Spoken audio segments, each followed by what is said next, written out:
Le Tout-Puissant a dit, annonce aux hypocrites qu'il y a pour eux un châtiment douloureux, ceux qui prennent les mécréants pour alliés au lieu des croyants.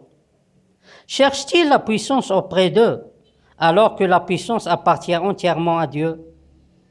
Et il a déjà révélé dans le livre que si vous entendez qu'on renie les versets de Dieu et qu'on s'en moque, alors ne vous asseyez pas avec eux jusqu'à ce qu'ils entreprennent une autre conversation.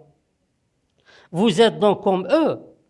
Certes, Dieu rassemblera les hypocrites et les mécréants, tous dans l'enfer. Une religion sans rôle et sans effet. Une religion qui est vidée de toute sa valeur et son efficacité. Une religion qui n'est utilisée que pour les apparences et pour la propreté physique ou la propreté interne. Une propreté que veulent les trompeurs parmi les dirigeants et les spirituels et les scientifiques.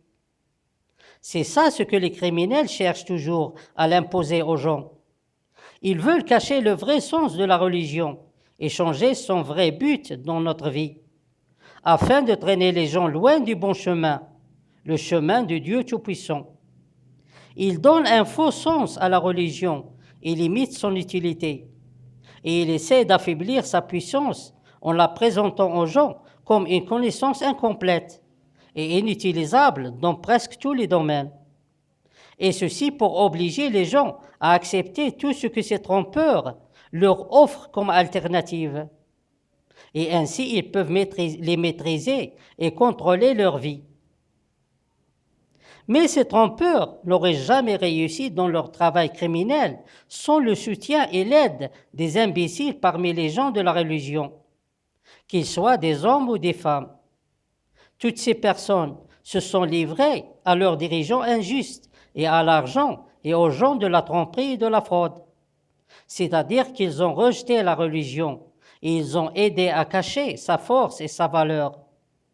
Malgré leurs paroles qu'ils répètent toujours et dans lesquelles ils affirment que leur travail consiste à faire propager la religion et montrer aux gens son vrai sens et sa grande valeur.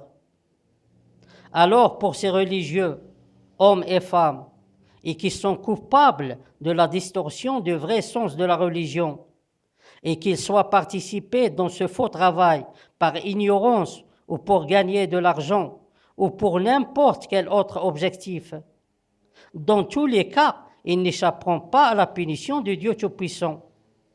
Et ils auront un châtiment douloureux, tout comme les criminels parmi les dirigeants et les spirituels et les scientifiques.